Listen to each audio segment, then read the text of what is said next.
બળતી બપોરે પાણીની શોધ.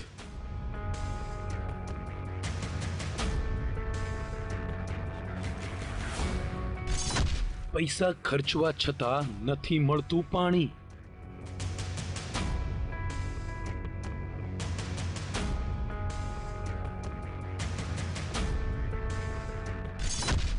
પાણી માટે કિલોમીટર સુધી રજળપાટ.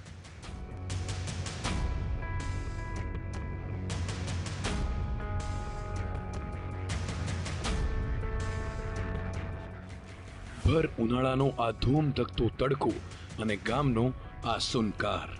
ઉનાળાની આ બળબળતી બપોરે અને આ લૂના ઊના વાયરા વચ્ચે પણ આ ગામની મહિલાઓને ખરા બપોરે પાણી માટે કિલોમીટરો સુધી દૂર જવું પડે છે. ખરી બળબળતી બપોરે હાથમાં પાણીના બેડા લઈને પાણી ભરવા નીકળેલી આ મહિલાઓ અમરેલી જિલ્લાના લાઠી તાલુકાના પીપળવા ગામની છે. આ ગામમાં પાણીની સમસ્યા તો આખું વર્ષ રહે છે, પરંતુ ઉનાળામાં તે વધારે અસહ્ય બની જાય છે.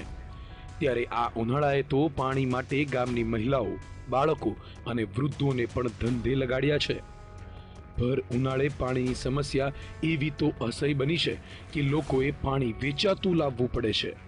જો કે પાણી વેચાતું લાવવાની તૈયારી હોવા છતાં એમ કઈ ગામમાંથી જ સહેલાઈથી પાણી મળતું નથી.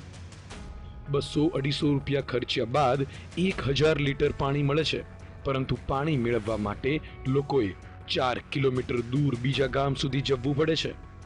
કોઈ છકડો લઈને જાય છે તો કોઈ 2 વ્હીલર લઈને પાણી લાવે છે. આથી અમારે છેલ્લા 3-4 મહિનાથી પાણીની તકલીફ બહુ પડી રહી છે. અત્યારે માણસો 250 થી 300 રૂપિયા 1000 લીટરના પાણીનો ચૂકવે છે.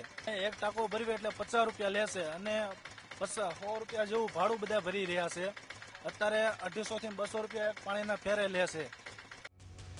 ઉનાળો આવતા જ ગામમાં પાણીના સોર્સ સુકાઈ જાય છે. 4 મહિના પાણી વિના કેમ કાઢવા, આ પ્રશ્ન અહીંના નાગરિકોને સતાવી રહ્યો છે.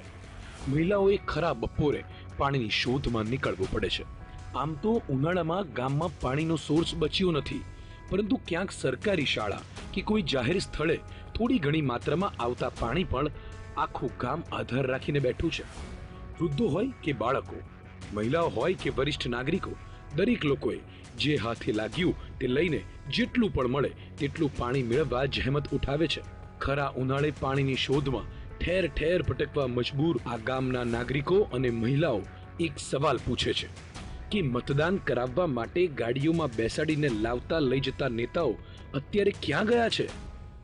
એક એલ લઈને આવી છે તો અમારે 2 કલાક વહી જાય છે, કલાક આવવાની ને કલાક જવાની. તો અમારા દુજાણા છે, નાના છોકરા છે, તો સીમનું કામ કરવું કે ઘરનું કરવું કે પાણીનું કરવું, તો તમારી મનથી તમારે સમજવું જોઈએ. તો મત જોતવા હતા ત્યારે ઘરે મોટરો લઈ લઈને, 4 વ્હીલર લઈ લઈને આવતા હતા, ગાડીઓ લઈને આવતા હતા અને મત લેવા અમને તેડી જતા હતા. તો તમારે મત દેવાઈ ગયો એટલે તમારે એક સવાલ પૂરો થઈ ગયો. તો તમારે મતની જ જરૂર હતી, બીજી કાંઈ જરૂર નહોતી.